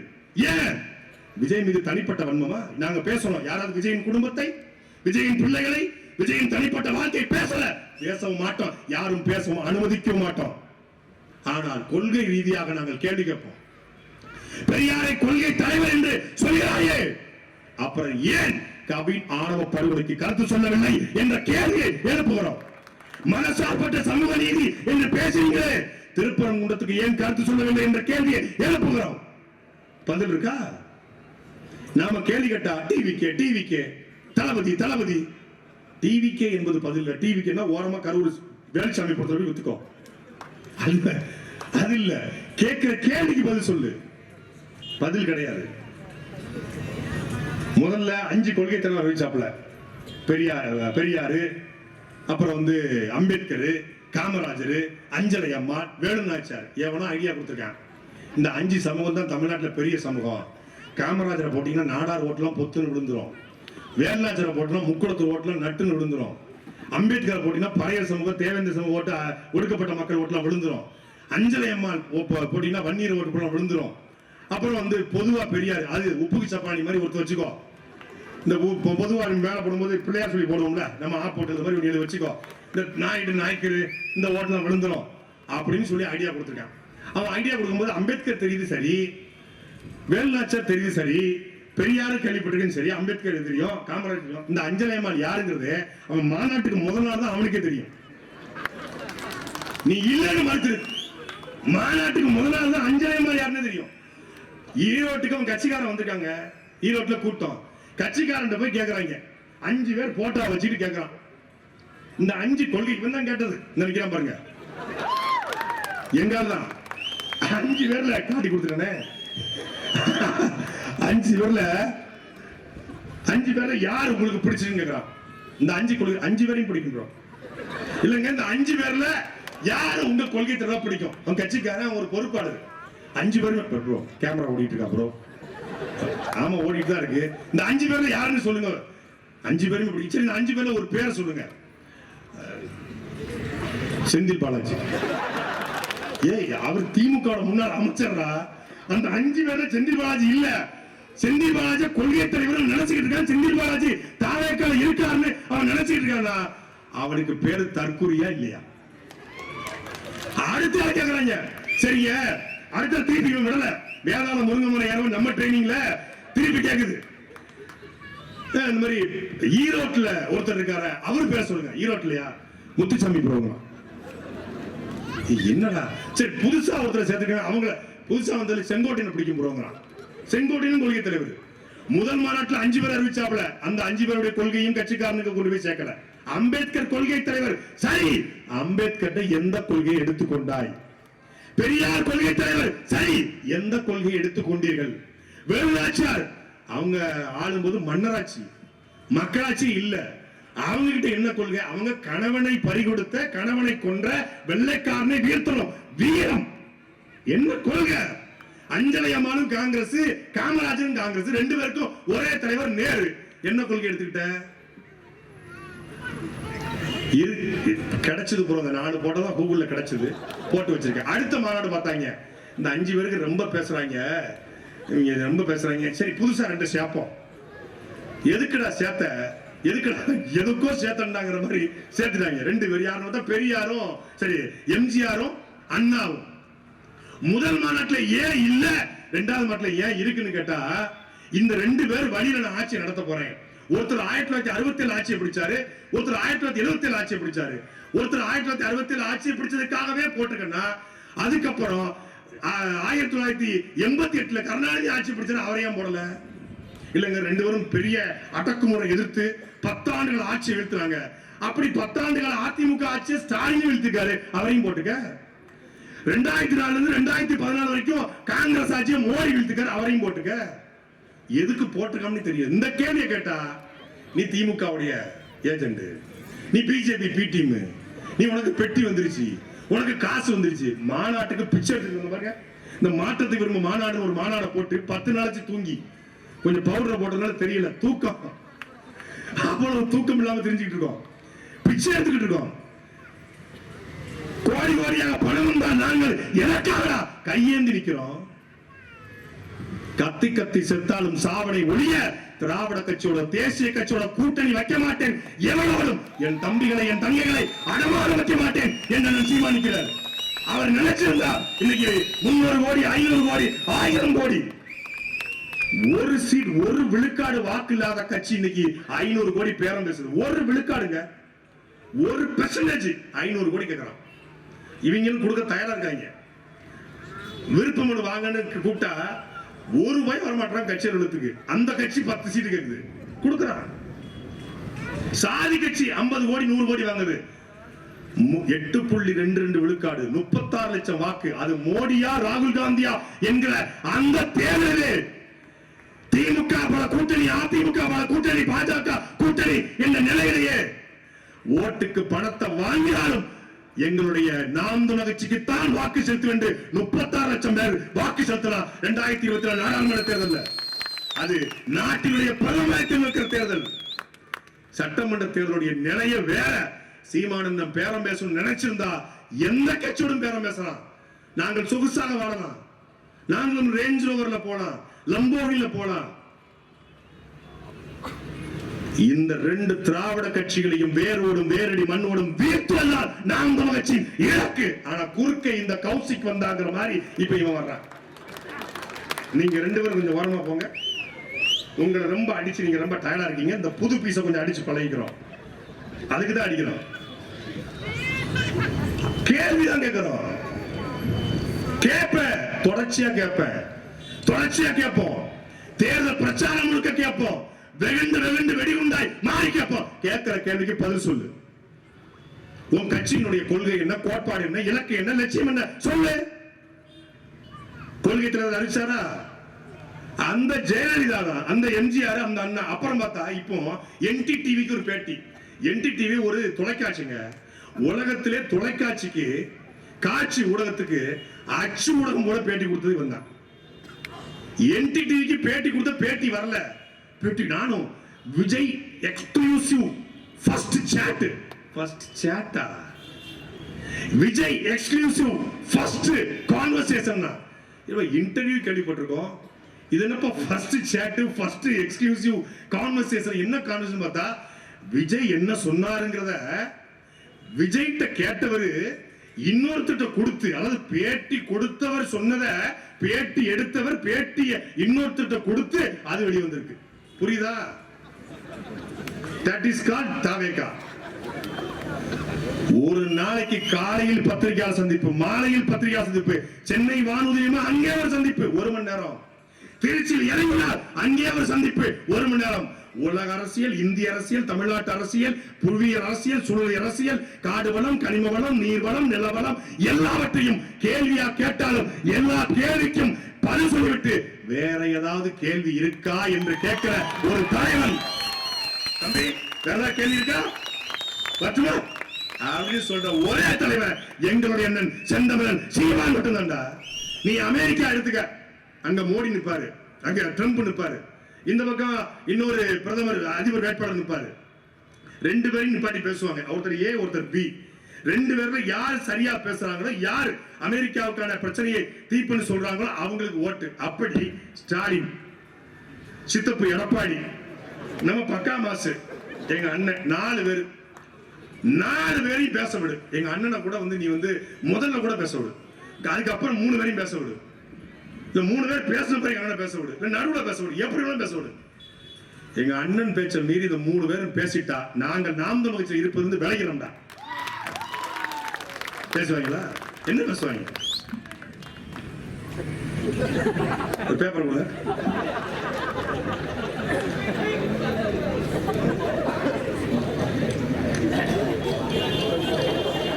ஒருத்தர் துண்டு சீட்டு, ஒருத்தர் லெட்டர் பேடு, இன்னொருத்தர் A4 சீட்டு. யாரு துண்டு சீட்டு, யாரு பேடு, யாரு A4ன்னு உங்களுக்கே தெரியும். புரியுதா உங்களுக்கு? எந்த துண்டு சீட்டும் இல்லாமல் உலக அரசியலை உள்ளங்கையில் வைத்திருக்கிற தலைவன் எங்களுடைய அண்ணன் செந்தமிழன் சீமான். எந்த கேள்விகளுங்க அதுக்கு அவர்கிட்ட பதில் இருக்கும். ஏன்னா அவருக்கு ஒரு நோக்கம் இருக்கு. என் நிலத்தை, என் இனத்தை, என் மொழியை, என் பண்பாட்டை, என் கலாச்சாரத்தை காப்பாற்ற வேண்டும் என்கிற அந்த உன்னதமான நோக்கம் இருக்கிறது. ஏன் சீமான பார்த்து பயப்படுறாங்க? சீமான் வந்தால் ஒரு கார்ப்பரேட் முதலாளி தமிழ்நாட்டுக்குள்ள இருக்க மாட்டான். அடிச்சு விரட்டுவாரு. சீமான் வந்தா வடநாட்டுக்காரன் விரட்ட வேண்டாம். அவனே மேரா பாய் हमारा आता है मेरे दिल्ली में जाता है போயிடுவான். நீ அவன் ஒரு இந்திக்காரன் போயிட்டு தமிழ்நாடு தமிழ் தேசியம் என்று சொல்லிப்பாரு. சீமானுக்கா ஆளு அப்படின்றான். அவனுக்கு தெரியும் அவன் நம்மளை விட அதிகமா வாட்ச் பண்ணுவான். அதனாலதான் நாங்கள் வட இந்தியனை தமிழ்நாட்டுக்குள்ள வட இந்தியனுடைய வருகையை கட்டுப்படுத்த வேண்டும் என்று சொன்ன உடனே யாருக்குமே ரிப்ளை கொடுக்காத பிரசாந்த் கிஷோர் முதல் ஆளாக வந்து அண்ணன் சீமானுக்கு பதில் சொல்றான். சீமான் இஸ் வெரி டேஞ்சரஸ். ஆமாம், சீமான் என் இனத்தின் எதிரிக்கு வெரி டேஞ்சரஸ். தமிழனுக்கு அவன் நண்பன், தமிழனுக்கு அவன் நண்பன். அந்த மாதிரி ஏதாவது கொள்கை கோட்பாடு உங்ககிட்ட இருக்கா? எதுவும் இல்ல. எதுவுமே இல்லாமல் வந்து துள்ள துடிக்க 41 பேரை கொண்டுட்டு எந்த குற்ற உணர்ச்சியும் இல்லாம என் கூட்டத்துக்கு இனிமேல் நான் தாமதமா வரமாட்டேன். என் தாமதத்தால் இது நிகழ்ந்து விட்டது. என் கூட்டத்துக்கு வரக்கூடிய மக்கள் கண்ணியமாக நடந்து கொள்ள வேண்டும். என் கூட்டத்துக்கு வரக்கூடிய தமிழ்மார்கள் மரத்தில் ஏறக்கூடாது, டிரான்ஸ்பார்மர்ல ஏறக்கூடாது, போஸ்ட் கம்பத்துல ஏறக்கூடாது என்று ஒரு நாள் கூட சொல்லாத நீ எப்படிடா மக்களுக்கான தலைவனாக இருக்க முடியும்? ஒருத்தர் ஏன் நிக்கிறான் போஸ்ட் கம்பத்துல, இவர் இறங்குன்றாப்ல. அவன் நீங்க முத்தம் கொடுத்தாதான் இறங்குன்றான். நீ இறங்கு நான் முத்தம் கொடுக்கன்றாப்ல. கட்சிக்காரனுக்கும் தொண்டனுக்குமான கான்வர்சேஷன் பாருங்க. கட்சி கூட்டிலிருந்து தொண்டன் கட்சியின் துண்டை தூக்கி தலைவன் மேல எறிகிறான். இந்த இடத்துல இந்த துண்டை தூக்கி எங்க தம்பி எங்க அண்ணன் மேல இறங்கி ஒரு மேலே ஒரு அடி. ஏய், எந்த துண்டை எறிகிற? எந்த துண்டை எறிகிற? ஈழத்திலும் இமயத்திலும் பறந்த புலிக்கொடி, உலகத்தின் 24 நாடுகளை ஆண்ட புலிக்கொடிடா நம் கொடி. எப்படி தூக்கி எறிவ? எங்கள் புலிக்கொடி என்பது, எங்கள் துண்டு என்பது. எந்த கட்சிக்காரனும் அப்படி பண்ண மாட்டான். உலகத்திலேயே எங்கள் வீட்டில் பிள்ளை பிறந்தால் எங்கள் துண்டிலே கொடியிலே வாங்குற ஒரு கட்சி அது நாம் தமிழர் கட்சி மட்டும்தான். எங்கள் கொடியை, எங்கள் துண்டை உயிராக உணர்வாக நாங்கள் பார்ப்போம். என்னைக்காவது நாம் தமிழ் கட்சி நான் பார்த்திருக்கேன். பல இடங்கள்ல சாலைகள்ல கொடி கட்டிருப்பாங்க, இந்த மாதிரி கொடியை கட்டிருப்பாங்க. யாரோ ஒரு நாம் தமிழ் கட்சிக்காரன் போவான். கூட்டத்தை கரூர்காரங்க கூட நடத்துறாங்க. பரமத்தி வேலூர்ல இருந்தோ இல்ல ஈரோட்ல இருந்தோ யாரோ ஒருத்தர் வருவாங்க. ஒரு கொடி சாய்ந்து கிடந்தால் வண்டி, இருசக்கர வாகனமோ இல்ல காரோ ஓரமா நிப்பாட்டி அந்த கொடியை நட்டுட்டு தாண்டா எங்க கட்சிக்காரன் போவான். அவன் தான்டா நாம் தமிழ் கட்சிக்காரன். இதே கரூர்ல செப்டம்பர் 27 தாவேக்கா பொதுக்கூட்டம். இந்த இடத்துல, இந்த இடத்துல 1000 துண்டு கிடந்துச்சு. இந்த சாக்கடை குழிக்குள்ள 2000 செருப்பு கிடந்துச்சு. கட்சியின் துண்டை கூட மதிக்க தெரியாத ஒரு தற்கொலை கூட்டம் தமிழ்நாட்டு அரசியலுக்கு வந்திருக்கிறது. உன் கட்சி துண்டு தான், ஆனாலும் அதை மதிக்கணும்ல. திமுக மீது நமக்கு விமர்சனம் உண்டு. ஆனா திமுக காரன் பாருங்க, டாஸ்மாக் வாசல்ல படுத்து கிடந்தாலும் துண்டை கட்டியா பிடிச்சிருப்பான். உடன்பிறப்பே கலக உடன்பிறப்பேன்னு படிச்சிருப்பான். வேட்டியை கட்டிருப்பாரு, முரட்டு போதையா இருக்கும். ஆனாலும் ஒரு வேட்டி விட மாட்டாரு. கருப்பு சோப்புடா, வீட்டுல கருப்பு சோப்பு பெயிண்ட் அடிச்சு வைப்பாங்க. நம்ம நக்கலுக்கா சொல்லுங்க, வீட்டுல கருப்பு சோப்பு பெயிண்ட்ல பார்டர் இருக்கும். சட்டையா கருப்பு சோப்பு, பொட்டா கருப்பு சோப்பு, தாவணியா கருப்பு சோப்பு. கருப்பு சோப்பை மதிப்பான். அந்த கட்சிக்காரன் கரப்ஷன் பண்றான், கமிஷன் பண்றான், கலெக்ஷன் பண்றான், விமர்சனம் இருக்கு. ஆனாலும் அந்த கட்சி துண்டை மதிக்கிறாங்க. RSS நேர் எதிர் தத்துவம். அவன் இந்து முன்னணி என்றால் நாங்கள் வீரத்தமிழர் முன்னணி. அவனுக்கு ராமன் என்றால் எங்களுக்கு ராவணன், அவனுக்கு வீர சிவாஜி என்றால் எங்களுக்கு புலித்தேவன் என்று நிற்கிறோம். ஆனாலும் RSS அவன் துண்ட மதிப்பான், அந்த கொடிய மதிப்பான். கட்சி கொடிய மதிக்கணும், கட்சி துண்ட மதிக்கணும் என்று கத்துக் கொடுக்காத ஒரு கேடுகட்ட தலைவன் இந்த பக்கமாசு. அப்ப என்ன ஒழுக்கத்தை கத்துக் கொடுத்திருக்கிற உங்க கட்சிக்காரருக்கு? அரசியல் எதுக்குங்க? அரசியல் என்பது ஒழுக்கம், அரசியல் என்பது நேர்மை, அரசியல் என்பது தூய்மை, அரசியல் என்பது சேவை. அந்த ஒழுக்கம், அந்த தூய்மை, அந்த நேர்மை இல்லை என்றால் எதற்கு அரசியல்? தேவையில்லையே. அரசியல் என்பது யாருக்காக? மக்களுக்காக. மக்களை சாக கொடுத்து விட்டு ஓடி போய் சிபிஐ என்கொயரி வச்சா கொஞ்சம் கம்ஃபர்டபுளா இருக்கும், கரூர் எஸ்பியை வந்து விசாரிச்சா கொஞ்சம் அன்கம்ஃபர்டபுளா இருக்கும்னா, கரூர் எஸ்பியோ சிபிஐயோ என்னையோ துணிஞ்சு நிக்கணும்டா. இந்தியாவினுடைய உச்சபட்ச முகமைங்க, இந்தியாவுடைய உச்சபட்ச முகமை யாரு? என்ஐஏ. ஆள் தூக்கி சட்டம், யார வேணாலும் எப்படி வேணாலும் கைது பண்ணலாம். இதே பிப்ரவரி மாசம் 2024 பிப்ரவரி 2ஆம் தேதி தாவேகா கட்சி ஆரம்பிச்ச நாள் அன்னைக்கு தான், தாவேகாங்கிற கட்சியை அறிவிக்கிற நாள்ல தான் என் வீட்டிலும் தம்பி இடும்பானம் கார்த்திக் வீட்டிலும் என்ஐஏ சோதனை. சீமான் தம்பிகள் வீட்டிலே கட்டுக்கட்டாக பணம், வெளிநாட்டிலிருந்து வந்த கோடிக்கணக்கான பணங்கள், கட்சியை பிளக்கும் சாட்டை, கட்சியை உடைக்கும் சாட்டை, என்னெல்லாமோ எழுதுறான். என்னைய வந்துருச்சு, சிக்கிட்டாங்க, ஆடியோ சிக்கிருச்சு, வீடியோ சிக்கிருச்சு, அவங்க பொட்டமான் கூட பேசிட்டாங்களா, அவரு கூட பேசி எங்களை நாங்க பேசிட்டோம் அப்படி இப்படின்னாங்க. என்னையே எங்களை விசாரித்த பிறகு என்ன தெரியுமா தெரிஞ்சது? இந்திய அரசியலில் நாங்கள் தூய்மையானவர்கள் என்பது தெரிந்தது. நாங்கள் கோடி கோடியாக பணத்தை வாங்கியிருந்தால் இதுக்குள்ள ஜெயிலுக்குள்ள இருந்திருப்போம். என்னோட பேங்க் ஸ்டேட்மெண்ட், எல்லா வீடியோ எல்லாத்தையும் கொண்டு கொடுத்தேன். வச்சுக்கோங்க, தாராளம் வச்சுக்கோங்க. கார் லோன்ல இருக்குங்க, பைக் லோன்ல இருக்குங்க, இஎம்ஐ கட்டிட்டு இருக்கோங்க. கோகுலம் ஸ்ட்ரீட் ஃபண்ட்ல மாசம் 10,000 போட்டுட்டு இருக்குங்க, சீட்டு கட்டிட்டு இருக்கோங்க. எதுக்குங்க? லேண்ட் வாங்க. லேண்டுகள் இல்லையா, அவங்க பூண்டு வேணாருக்கு ஒரு தட்டுங்களாங்க. இதுதான் எங்களுக்கு அப்படிதான். வடிவேல் டவுசர் வந்து ஃபேன்ல இருந்து பாக்கெட்டை காட்டு வரல, அது மாதிரிதான் நாங்க. ஒண்ணும் சிக்காது.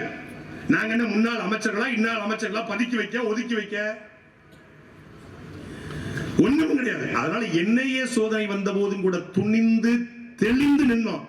ஆனா ஒரே ஒரு வழக்கு, கரூர் காவல்துறை மதியழகன் மேலையும் இந்த நிர்மல்குமார் மேலையும் அப்புறம் இந்த பேரு புசி 84 மணி போட்டுச்சு. போட்ட உடனே 3 பேர் வழக்கு சுவிட்ச் ஆஃப் பண்ணது மொத்த கட்சிகளும் சுவிட்ச் ஆஃப் பண்ணிட்டான். கரூர் காவல்துறை நல்ல காவல்துறை, கண்டிச்சன்ல நல்ல காவல்துறை தேடவே இல்லை. அவங்க வேலையை பார்த்துக்கிட்டு இருந்தாங்க. கரூர் காவல்துறை தேடல. ஆனா கரூர் காவல்துறை தேடவே இல்லை. அவன் என்ஹெச்ல 80 கிலோமீட்டர் வேகத்தில் போயிட்டு இருக்கான். அந்த கட்சியில் இருக்கக்கூடிய டாக்டர் பிரபு அவன் கோவால போய் ஒரு வாரம் ரெசார்ட், ஒரு வாரம் கழிச்சு செல்போன் ஆன் பண்ணி பார்த்திருக்கான். சிக்னல் வருதுடா, ஆஃப் பண்ணிடு, காவல்துறை தேடிட்டு இருக்கு. யாரா நீங்க? புஷியானதெல்லாம் வந்து உசுருக்கு ஒரு ஆபத்துல கொய்யால கடல் மேலே ஓடுவாரு, கடல் மேல ஓடிட்டாப்ல. கடலுக்குள்ளே வந்தீர்கள், கடலுக்குள்ளே புஷியானது போட்டுக்குள்ளே சென்று இலங்கை சென்றாரா, இந்தோனேசியா போனாரா? சர்வர் இப்படி ஒரு கட்சி எங்கேயாவது பாத்தீங்களா? மக்கள் செத்துக்கிட்டு ஓடிட்டாங்க. மக்களை சாகும் போது நான் காமெடிக்கா சொல்ல, 41 பேர் சாக கொடுத்துட்டு ஓடி போற ஒருத்தன் ஆட்சி அதிகாரத்துக்கு வந்தால் நாளைக்கு ஒரு பிரச்சனை என்றால் ஓடி போவானா மாட்டானா என்ற கேள்வியை மான தமிழர்கள் வாழ்கிற இந்த கரூர்ல எழுப்புறோம். ஓடி போவான்ல. ஸ்டெர்லைட்ல துள்ள மக்கள் சாகுறாங்க. பெரும் மதிப்பிற்குரிய முன்னாள் முதலமைச்சர் ஐயா எடப்பாடி பழனிசாமி சொல்றாரு, நான் டிவியை பார்த்தா தெரிஞ்சுக்கிட்டேங்கிறாரு. அப்போது எல்லோரும் விமர்சனம் பண்ணாங்க, எப்படிங்க ஒரு முதலமைச்சர் டிவியை பார்த்து தெரிஞ்சுக்கலாம், நீங்க போயிருக்க வேண்டாமான்னு. எடப்பாடி பழனிசாமி இருந்த இடத்துல சீமான் இருந்திருந்தா ஸ்டெர்லைட்டுக்கு மக்கள் போராடிக்க மாட்டாங்க, முதலமைச்சராக சீமான் போய் களத்தில் நின்றுப்பார். இதே கரூர் விவகாரம் எங்க கூட்டத்தில் நெருக்கடி ஏற்படாது. ஒருவேளை ஏதோ ஒண்ணு நடந்துச்சு, மக்கள் இறந்துட்டாங்க, விழுந்துட்டாங்க கீழே, கரூரை விட்டு இந்திய ராணுவமே வந்தாலும் எங்களுடைய சீமான் நகர்த்த முடியாது. முடிஞ்சா தொட்டு பாரா என் மக்களை என்ற களத்தில் நின்றிருப்பார். காவிரி பிரச்சனை தீப்பிடித்து எரிகிறது. அப்பொழுது விக்னேஷ் என்கிற ஒரு தம்பி தீக்குளிச்சு இறந்துறான். விக்னேஷ் இறந்த உடனே ஒட்டுமொத்தமான ஊடகமும் சீமான் ஒரு இனவெறியன், சீமான் ஒரு பிரிவினைவாதி, சீமான் ஒரு சர்வாதிகாரி, சீமான் ஒரு பாசிஸ்ட் ராசிஸ்ட் என்று எழுதுறது. சீமானுடைய உணர்ச்சியை தூண்டி விக்னேஷ் செத்து போயிட்டான்னு எழுதுறாங்க. மீடியா பூரா நிக்குது. இப்படி நீங்க பேசித்தானே ஒரு தம்பி இறந்துட்டான்னு மீடியா கேட்கறான். அப்ப எங்க அண்ணன் சொல்றாரு, கர்நாடகால காவிரியில தண்ணி தரும்போது கர்நாடகம் ஒவ்வொரு முறை அடிக்கும் போது அது நன்முறை. நாங்கள் எதிர்த்து போராடுவது வன்முறையா? ஜெயலலிதாவுடைய கைதுக்கு இங்கே செத்து போனானே, ஜெயலலிதாவை கைது செய்த பொழுது வாகனத்தை தீப்பிடிச்சு எரிச்சானே, ஜெயலலிதா அன்னி பெசன்ட் அம்மையாரா, ஆங் சாங் சூகியா, அன்னை தெரசாவா என்று ஜெயலலிதாவை நோக்கி ஜெயலலிதா ஆட்சியில இரும்பு பெண்மணி, போல்ட் லேடி, அயன் லேடி, ஜெயலலிதாவை எடுத்து பேசுற செயலு, ஜெயலலிதாவை எதிர்த்து ஜெயலலிதா என்ன அன்னை தெரசாவா, ஆங் சாங் சூகியா, இல்லை அன்னி பெசன்ட் அம்மையாரா என்று கேட்ட ஒரே தலைவன் எங்க அண்ணன் சீமான் மட்டும்தான். அப்படி அண்ணன் சீமான் ஜெயலலிதாவை ஏத்து கேட்கும் போது இவர், அம்மா நீங்க நல்லாட்சி கொடுத்துட்டு இருக்கீங்கம்மா, உங்க ஆட்சியில எவ்வளவோ இஷ்யூஸ் நீங்க சால்வ் பண்றீங்க, ஆனா இந்த தலைவா படத்துக்கு யாரோ அன்னோன் பர்சன் கம்ப்ளைண்ட் பண்ணதுனால நாங்க ஹோல் யூனிட்டே ஆடி போயிருக்கோம்மா, எல்லா இஷ்யூவும் சால்வ் பண்ற மாதிரி எங்க இஷ்யூவும் சால்வ் பண்ணி கொடுங்கம்மா, உங்களுக்கு நான் அணிலாம் இருந்து பாடுபடுவோம்மா. இவன் தான் இப்ப உட்காந்துட்டு என்ன சிஎம் அங்கிள் கேக்குதாங்கள், இப்ப அப்போ என்ன சிஎம் ஆண்டி கேக்குதா ஆண்டினா போண்டில பிரிச்சு தூக்கிட்டு போயிருக்காது, அங்க கொடநாட்டுல போய் அப்ப நம்ம மகன் நிக்கிறது அங்க. இப்ப ஜெயலலிதா ரோல் மாடல். எதுக்கு ரோல் மாடல்? கையை கட்ட வச்சு இங்க வச்சுல, அதனால ரோல் மாடல். கருணாநிதி உயிரோடு இருக்கும்போது கலைஞருக்கு, எனக்கு தமிழ்நாட்டிலே பிடிச்ச தலைவர் கலைஞர் அவர்கள் தான், அவங்களுக்கு அவங்க உயிரோடு இருக்கும்போதே செலவைக்கணும். கலைஞருக்கு உலகத்திலே கலைஞருக்கு உயிரோடு இருக்கும்போது செலவைக்கணும் சொன்னது யார்? இவர். இந்த பக்கம் மாசு. இப்போ திமுக ஒரு தீய சக்தி காமெடி பீஸ். 38 விழுக்காடு இருக்கு, 40 விழுக்காடு. டேய், சீமானும் அவன் தம்பிகளும் இருக்கிற வரைக்கும் இந்த நிலத்துல ஒரு கூத்தாடி பையன் இந்த நிலத்தை ஆள முடியாது, ஆள விட மாட்டோம். பெருந்தலைவர் காமராஜர் கூட்டம், தேர்தல் பிரச்சாரம், காமராஜர் பேசியிருக்கார். எந்த காமராஜர்? இந்தியாவினுடைய இரும்பு பெண்மணி இந்திரா காந்திக்கு முன்னாடி கால் மேல் கால் போட்டு உட்கார்ந்த நம் தாத்தன் கர்மவீரன் காமராஜன் பேசிட்டு இருக்காரு. கூட்டம் கும்பல ஓடுது. என்னன்னு பார்த்தா எம்ஜிஆர் அங்க பேசிட்டு இருக்காப்ல. போ போ போ போ கூத்தாடி பின்னாடி போவன், கூத்தியாட்ட நாட கொடுத்துட்டு போவான் போனார். அப்படி நடந்துச்சு. நாடு நாசம் போய் 50 வருஷம் ஆச்சு. இப்பவும் யார் என்ன சொல்றான்? காமராஜர் ஆட்சி அமைப்போம். நாங்க காமராஜர் ஆட்சி அமைக்க வரல, காமராஜரை விட சிறந்த ஆட்சியை கொடுக்க உங்கள் பிள்ளைகள் வந்திருக்கிறோம். காமராஜர் ஆட்சி சிறந்த ஆட்சியா, பேரன் சீமான் ஆட்சி சிறந்த ஆட்சியா என்பதான் போட்டி. இதுக்கெல்லாம் கருத்து கணிப்பு 40-42. திமுக தேர்தல் நின்றுருக்கு, 42 விழுக்காடு வாக்க வாங்கியிருக்கு, நிரூபிக்கப்பட்டுருச்சு. இந்த தேர்தலை வாங்குமான்னு தேர்தல் வந்தா தெரியும். அதிமுக நாடாளுமன்றத்தில் 20 விழுக்காடு, அதுக்கு முன்னாடி 38 விழுக்காடு வாங்கியிருக்கு தெரியுது. விசிக வாங்கியிருக்கு தெரியுது. பாமக 5 விழுக்காடு வாங்கியிருக்கு தெரியுது. பிஜேபி 11 விழுக்காடு வாங்கியிருக்கு தெரியுது கூட்டணியோட. நாம் தமிழர் கட்சி 1.1, 4, 7, 8.2 என்று வாங்கி இருக்கிறது தெரிகிறது. நீ என்ன வாங்கியிருக்க? விளக்குமா தடி வாங்கியிருக்க, கரூர்ல செருப்படி வாங்கியிருக்க. செருப்படி வாங்கினா இல்லையா? ஆனா அதுலயும் ஒரு மான தமிழை செருப்பை கொடுத்து எரிஞ்சாம பாரு. டே தம்பி, நீ எங்க இருந்தாலும் நல்லா இருக்கும்டா. உலகத்துல பரவாயில்ல, விஜயாவது எவனாவது மக்கள் வாங்கிடுங்க, நீ என்ன பெரிய மயிலாண்டியாடா அப்படி தூக்கி எரிஞ்சாம பாரு. அதை உண்மையில பாராட்டணும். இந்த இடத்துல பாராட்ட நினைச்சேன். அவன் யாருன்னு தெரிஞ்சா மேடையில கூட்டு வச்சு பாராட்டியிருப்பேன். அடுத்த முறை சொல்லி தேர்தல் பிரச்சாரத்தை உன்னை பாராட்ட தயாரா இருக்கிறோம். தூக்கி எரிஞ்சான். அப்படி எரியணுங்க. என்ன கொள்கை, என்ன கோட்பாடுன்னு கேட்கணும். எதுவுமே இல்லாம 48, 38, ஏன் 100 வச்சுக்கோங்க. 100 விழுக்காடு வாக்கு அவருக்கு இருக்குங்க. நாங்கெல்லாம் விலகிறோம்ப்பா. 100 விழுக்காடு பெர்சன்டேஜ் மொத்தமா மக்கள் ஓட்டு போட்டுருவாங்க. மொத்தமா 6,20,00,000 ஓட்டு அவருக்கு விழுந்துருங்க. அவர் அன்ன போஸ்டுங்க. அவர் வீட்டுல இருந்து வெளியே வர மாட்டார். அன்ன போஸ்டா தேர்ந்தெடுத்துறோம். மொத்தமா நாங்க ஓட்டே போல தேர்தலை புறக்கணிச்சுட்டு இந்த ஊர்ல பிரசிடண்ட் தேர்ந்தெடுப்பாங்க அன்ன போஸ்டா, அன்ன போஸ்ட், அது மாதிரி அன்ன போஸ்டா தேர்ந்தெடுத்துருவோம். இவர் முதலமைச்சராக இருக்கட்டும். முதலமைச்சர் ஆயிட்டீங்க. நீங்க முதலமைச்சருங்க. யார் சார்? விஜய் சார் முதலமைச்சர் சார். பொதுப்பணித்துறை அமைச்சர் யாரு சார்? புஷியானந்த். விளையாட்டுத்துறை அமைச்சர் யார்? லெப்ட் பாண்டி. சுகாதாரத்துறை அமைச்சர் டி கே பிரபு. நிதித்துறை அமைச்சர் ஆதவ அர்ஜுனா. லாட்டரி சீட்டு நல்லா இருக்கும்டா, நாடு நல்லா இருக்கும்டா. ஒருத்தன் லாட்டரி சீட்டு, ஒருத்தன் பிளாக் டிக்கெட். லாட்டரி டிக்கெட்டும் பிளாக் டிக்கெட்டும் சேர்ந்து இந்த நாட்டை ஆளணும். இந்த நாடு என்ன அவ்வளவு சாதாரண நாடாடா? மக்கள் என்ன மானங்கட்ட மக்களா? கரூர்ல கூத்தாடிய பார்க்க சனிக்கிழமை கூடின கூட்டத்திற்கு இணையாக திங்கட்கிழமை கொள்கைக்காக கூடியிருப்பாரு. இதுதான் மானத்தமிழர் கூட்டம்.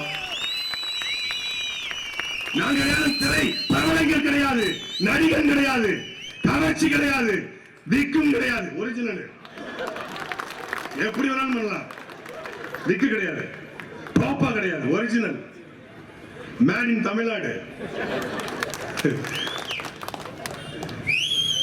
எங்களுக்கு பேச்சு எங்களை பார்க்க கூடல. சீமான் தம்பிகள் உண்மையை பேசுவார்கள், சத்தியத்தை பேசுவார்கள், மக்களுக்காக பேசுவார்கள் என்பதற்காக கூடி நிற்கிறாங்க. இந்த மண்ணில் ஒரு மாற்றம் நிகழ வேண்டும். தொடர்ச்சியா மாறி மாறி திமுக விட்ட அதிமுக, அதிமுக விட்ட திமுக என்ற நிலை உடைத்து இந்த நிலத்தில் ஒரு புதிய ஆற்றல் நாம் மகிழ்ச்சி வளர்ந்து வந்திருக்கிறது. நாம் மகிழ்ச்சி தேஞ்சிருச்சு, காணாம போயிடுச்சுங்கிறார். இந்த தேர்தல் களத்துல தெரியும். அதற்கு முன்னாடி திருச்சியில வருகிற பிப்ரவரி மாதம் 21ஆம் தேதி நடக்க இருக்கிற மாற்றத்திற்கான மக்களின் மாநாட்டிலே நாம் மகிழ்ச்சி யார் என்பதை இந்தியாவுக்கு காட்டிருக்கிறோம். வா, நீங்க திமுக கூடிய மரியாதைக்குரிய செந்தில் பாலாஜி, அதிமுக மரியாதைக்குரிய எம்ஆர் விஜயபாஸ்கர் எல்லாரும் வாங்க. ஒரு மாநாடு எப்படி நடத்த வேண்டும் என்பதை இந்திய நிலத்திற்கே காட்ட இருக்கிறோம். அப்படி ஒழுக்கத்தை சிறந்த மாநாட்டை, உரிமைக்கான மாநாட்டை, ஒரு நேர்த்தியான மாநாட்டை நடத்திருக்கோம். சும்மா அந்த கத்துறது, கூச்சல் போடுறது, துண்டத்துக்கு வீசுறது எதுவும் இருக்காது. 10 லட்சம் பேர் திரண்டாலும் பின் டிராப் சைலண்டோட உட்கார்ந்து இருப்பான். ஏன்னா அவன் கொள்கைக்காக கூடியவன், கூத்தாடிக்காக கூடியவன் கிடையாது. அப்படி இருக்கும். திருச்சியில திண்டுக்கல் சாலையில ஆலம்பட்டி புதூர்ல மறக்காம கரூர் மக்கள் படையெடுத்து வரணும். பிப்ரவரி மாதம் 21ஆம் தேதி சனிக்கிழமை சரியா 3 மணிக்கு கூடுறோம்.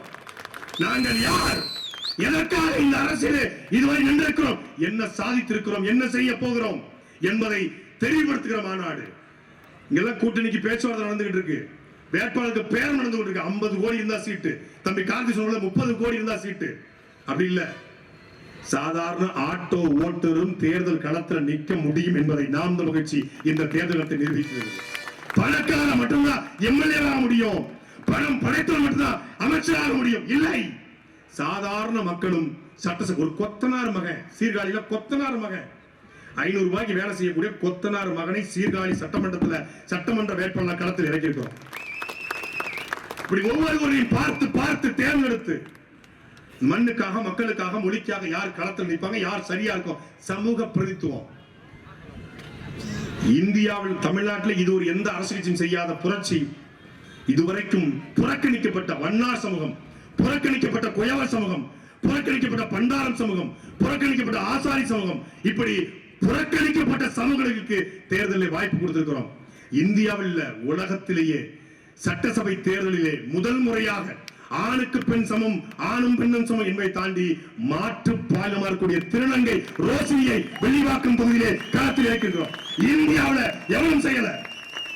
எல்லாரும் சொல்றா நாங்க திருநங்கைன்னு பேர் வச்சோம். பேர் வச்சீங்க, அவர்களுக்கான உரிமையை அவர்கள் தான் பெற முடியும் என்று திருநங்கைக்கு சீட்டு, மாற்று திறனாளிக்கு சீட்டு, இப்படி பார்த்து பார்த்து அதே போல இவன் ஒடுக்கப்பட்டவன், இவன் தாழ்த்தப்பட்டவன் என்று தீண்டாமை பார்க்கிற இன்னும் இந்த சமூகத்தில் இருக்கிற அந்த இடத்திலே பொது தொகுதி, நீங்க எல்லாம் பொது தொகுதிக்கு ஆசைப்படலாமா என்று கேட்ட தலைவருக்கு மத்தியிலே பொது தொகுதியிலே ஆதி தமிழ் குடியான பறையரையும் தேவேந்தரையும் அரும்பதியரையும் இந்த களத்தில் நிப்பாட்டுகிறோம்.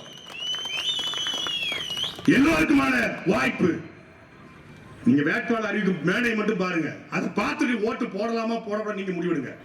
117 பெண்கள், 117 ஆண்கள், அதுல சரிக்கு சரியாக 26 வயசு 27 வயசு இளைஞர்கள் மட்டும் 120 வேட்பாளர்கள். இந்தியாவில் ஒரு கட்சி செய்யாது.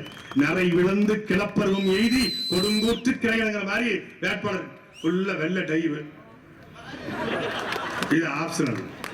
அவர் பழகி, அவர் ஆளுதான் பெரிய ஆளு, உள்ளுக்குள்ள ஆற்று கொண்டவர். எத்தனை எத்தனை முறை சுக்கு சுக்காக ஒரு கால்கள் உடைந்தாலும் அந்த கால்களை ஒட்ட வைக்கக்கூடிய ஆர்த்தோ டாக்டர் கரூர் உடைந்து போயிருக்கிறது. கரூரை ஒட்ட வைக்க இந்த களத்தில் நிற்கிறார். கால்கள் உடைந்தாலும் கெட்டுப்படுவாரு, கரூர் உடைந்தாலும் கெட்டுப்படுவாரு. இந்த கரூர்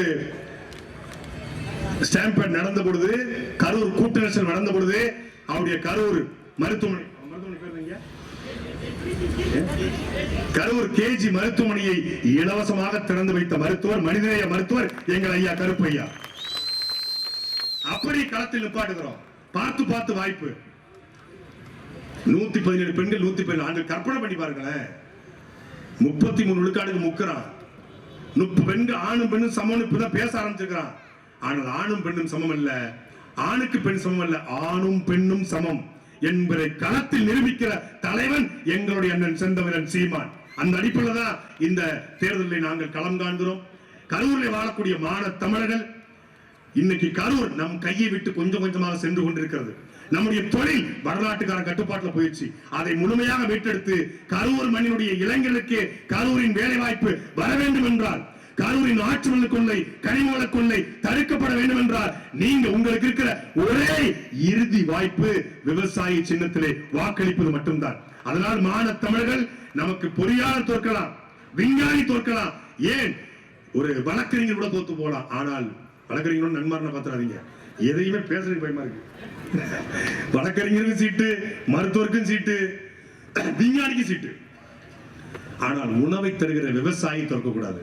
ஒரு விவசாயி சேத்துல கால் வச்சாதான் நாம சோத்துல கை வைக்க முடியும். ஒரு பாடி ஷாப் இயங்கல, ஒரு டெக்ஸ்டைல் இயங்கல, பிரச்சனை இல்லை. கொரோனா காலகட்டத்தில் நாம யாரும் ஒரு டெக்ஸ்டைலுக்கோ, ஒரு நகை கடைக்கோ, ஒரு பாடி ஷாப்புக்கோ, கார் ஷோரூமுக்கோ போய் நிக்கல. நாம போய் நின்னது மளிகை கடை, மெடிக்கல், ரெண்டும் தான். நமக்கு தேவை சோறு. அந்த சோத்தை தருகிற, அந்த உணவை தருகிற, விவசாயம் செய்கிற அந்த விவசாயத்தை வாழ வைக்க விவசாய சின்னத்தை தேர்தலுக்கு சரியா தெரியுது. யாரு கையில எதாவது கொடுக்கணும். சரி, இவன் விசில் அடிச்சான் குஞ்சி, அவனுக்கு அதை கொடுத்துரு. அவனுக்கு ஏத்த சின்னம் நல்லா ஊதிக்கிட்டு திரி ஊர் ஊரா போ. நீ மடக்கி மடக்கி ஊதினாலும் தமிழ்நாட்டுல அது ஊதிட்டு போயிடும். ஆனால் விவசாயி செத்துக் கொண்டிருக்கிறான், விவசாயம் செத்துக் கொண்டிருக்கிறது. செத்துக் கொண்டிருக்கிற விவசாயத்தை உயிரை கொடுத்தாவது நாம் தமிழர் கட்சி காப்பாற்றும் என்பதனால் விவசாய சின்னத்தை நாம் தமிழர் கட்சி ஒதுக்கிறார்கள். அதுவும் சாதாரண விவசாயம் இல்ல, ஏர் கலப்ப, ஏர் அவன் உழுதால் மட்டும்தான் நாம் நம்முடைய உணவின் தேவையை பூர்த்தி செய்ய முடியும் என்பதால் அந்த ஏர் கலப்பையோடு உங்கள் பிள்ளைகள் உங்களை இந்த மண்ணை உழுவது போல இந்த நிலத்தை உழ, இந்த பால்வற்றிருக்கிற சீர்வற்றிருக்கிற இந்த சாக்கடை அரசியலை பூக்கடை அரசியலாக மாற்ற, இந்த கேடுகட்ட ஜனநாயகத்தை, கேடுகட்ட பிரணாயத்தை ஜனநாயகமாக மாற்ற நாங்கள் வருகிறோம். ஓட்டுக்கு நாங்க பணம் தரமாட்டோம். நல்லா வாங்கிக்கோங்க. செந்தில் பாலாஜி அண்ணன் கொடுத்தா வாங்கிக்கோங்க, விஜயபாஸ்கர் அண்ணாச்சி கொடுத்தா வாங்கிக்கோங்க. எல்லாம் நம்ம காசு தான். வாங்கிட்டு நேரா தாந்தோன்றி மலைக்கு போங்க. முருகனை பாருங்க. முருகா, ஆத்து மண்ணை கொள்ளையடிச்ச காசை, கனிமவளத்தை கொள்ளையடிச்ச காசை, தமிழ்நாட்டுல பஸ் பேருந்து எல்லாத்தையும் கொள்ளையடிச்ச காசு 2000 ரூபாய் கொடுத்துருக்கான். 20 ரூபாய் உனக்கு போடுறேன், 20 ரூபாய்க்கு உனக்கு போடுறேன், விவசாயிக்கு ஓட்ட போடுறேன் அப்படின்னு முடிவுங்க. முருகன் உங்களை மன்னிச்சிருவா. தமிழ்நாட்டில் மட்டுமல்ல, எல்லா ஊர்லயும் விடியில் பிறக்கும், கரூர்லயும் விடியில் பிறக்கும். நன்றி, வணக்கம். நாம் தமிழர்.